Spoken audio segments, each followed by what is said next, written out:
Canada's on the cusp of having a new prime minister. This after Justin Trudeau resigned.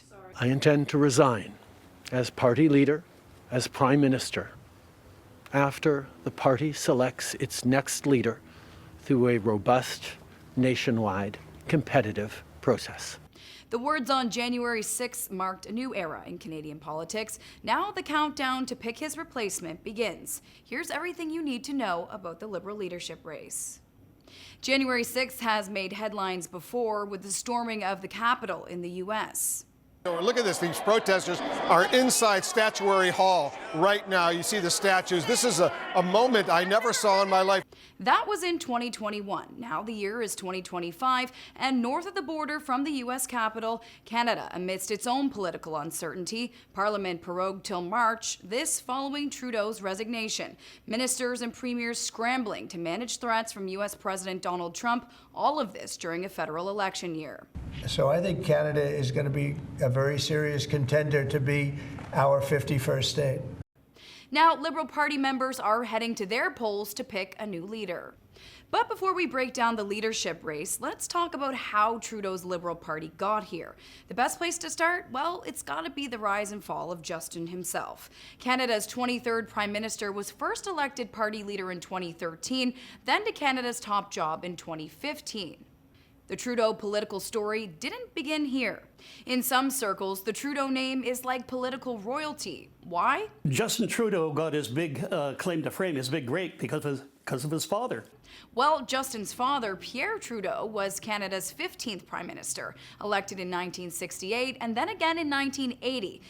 It'd be another 30 years before Canada would see the younger Trudeau as Prime Minister. Canadians from all across this great country sent a clear message tonight. It's time for a change in this country, my friends, a real change. Justin following in the footsteps of his father. On the world stage, Justin was personable, likable, admired by many.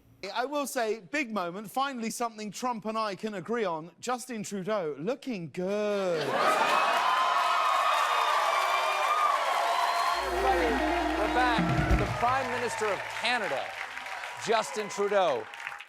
So when did all of that change? One professor from Simon Fraser University puts it this way. Things took a nasty shift to the right. The populist realm came into service all over the world. The United States, Europe, you name it.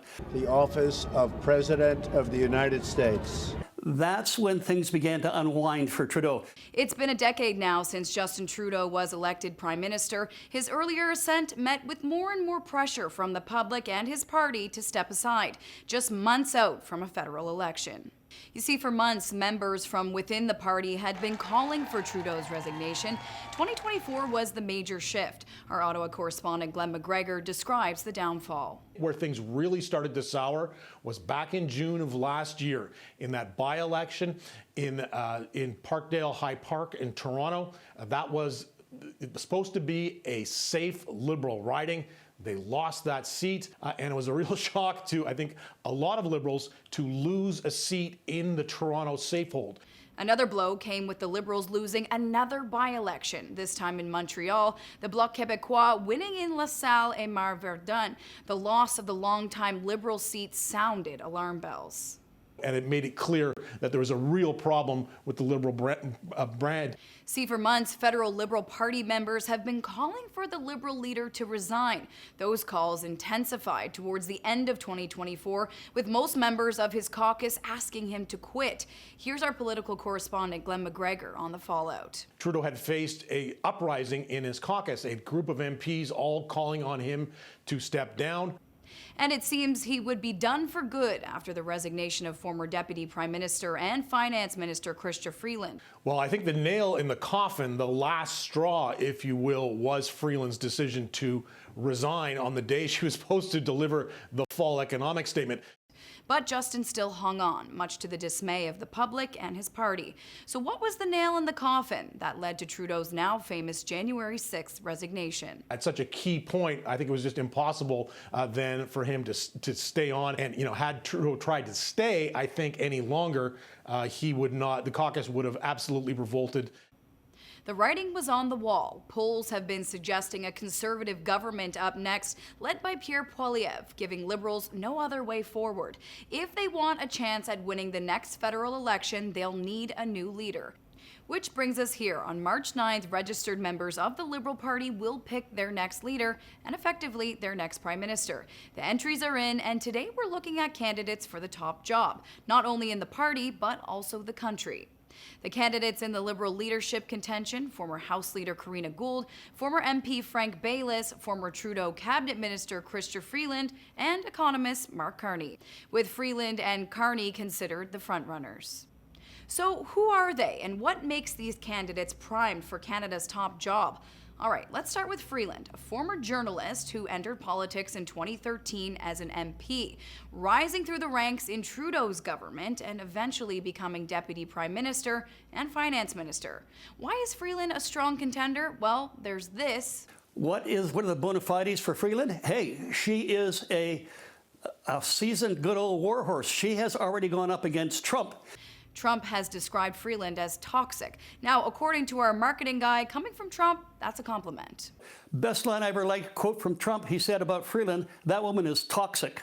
That immediately told me that Freeland mopped the floor with Trump and his gang 4 years ago. What does that mean? She's a good, hard, seasoned negotiator. In a year that has seen a cold trade war with the U.S. and tensions building with our neighbors south of the border, taming Trump will no doubt earn you some political votes. I am not afraid, and I'm not going to back down. Over to Mark Carney. Many are impressed with the guy's CV. What's Carney's claim to fame and why they're looking at him? Hey, guy's got very good credentials as well. Bank of Canada governor, Bank of England. You don't get to do that by being second-rate either. With the rising cost of living crisis, some may be betting on the money guy to come up trumps. My government's fiscal policy will focus first on reining in government spending. You might remember Freeland took a stand against Trudeau late last year, resigning just as she was meant to deliver the fall economic statement. But was it enough to distance herself from the Trudeau government? As many experts say, that's going to be her biggest challenge in this race. Possibly some bad blood left over, that Freeland was part of the old Trudeau establishment. And how is she going to distance herself from that? Chrystia Freeland has a lot of political experience, but she also has the baggage of being in Justin Trudeau's cabinet, and that could kind of be a burden to her. However, Carney has never run in an election or been elected. He's never, until now, gotten involved in federal politics. So it's not long now before Liberal members head to the polls. Which frontrunner will keep the party in power after the next federal election? On that front, it's looking like Conservative leader Pierre Poilievre is most worried about Carney. Carney represents a strong component in that eastern provincial vote. Ontario, Quebec, that's where Carney's got saleability. That's where a lot of the votes are. That's where a possibility for upsetting Poilievre would well exist. All right, so now that we know more about the top contenders, how exactly do they get elected? Buckle up and we'll break it down. Now, when Prime Minister Justin Trudeau announced he was resigning, he also said he would stay on as party leader until they pick someone new. The alternative would have been for the party's board to elect an interim leader, but that's not what's going on here. Right now, Justin Trudeau remains Prime Minister until someone else is chosen. So any registered Liberal Party member can throw their hat in the race, but they must also be eligible to run in a general federal election. If a candidate ticks those boxes, they'll then need to deliver a written nomination to the party's president at least 90 days before the vote. That nomination must have 300 signatures from fellow registered Liberals, and at least 100 must come from 3 different provinces or territories. Moving on, each electoral district gets 100 points. The national total would determine who wins. Voters can rank their preferred candidates, which will reflect in the points. That's tallied and totaled, and the first to get more than 50% of the points wins. Now, if that doesn't happen, the candidate with the fewest points gets dropped, their ballots then distributed among those who remain, again based on rankings. That process continues until someone meets the 50% requirement plus 1. Whew. Now, when it comes to voting, any registered Liberal Party member can cast a vote if they've been registered at least 41 days before voting day. To become a member, you need to be at least 14 years old, live in Canada, or be qualified to vote from abroad, and of course, support the Liberal Party's purposes. You cannot be a member of any other federal political party. Those heading to the voting booth will need to make two considerations: who they want as Liberal leader and who they think is the candidate most likely to defeat the Conservatives. At times, these two questions could have opposing answers. Who will it be? Our experts say it could come down to a coin flip. Front runners right now are going to be Freeland and Carney.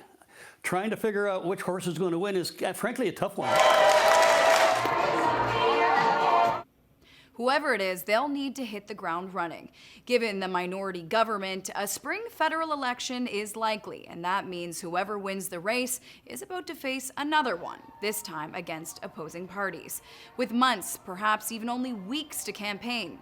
Yeah, having a leadership race this close to what we think is going to be an election campaign, possibly in early May, is really unprecedented. And I think whoever's going to take over leadership of the Liberal Party is really going to have to pull out a Hail Mary to come from behind and overcome that huge lead that Pierre Poilievre and the Conservatives have built up over the last 2 years. One thing's for certain, come March 9th, Canada will have a new Prime Minister. The question is, for how long? Now that is for Canadians to decide.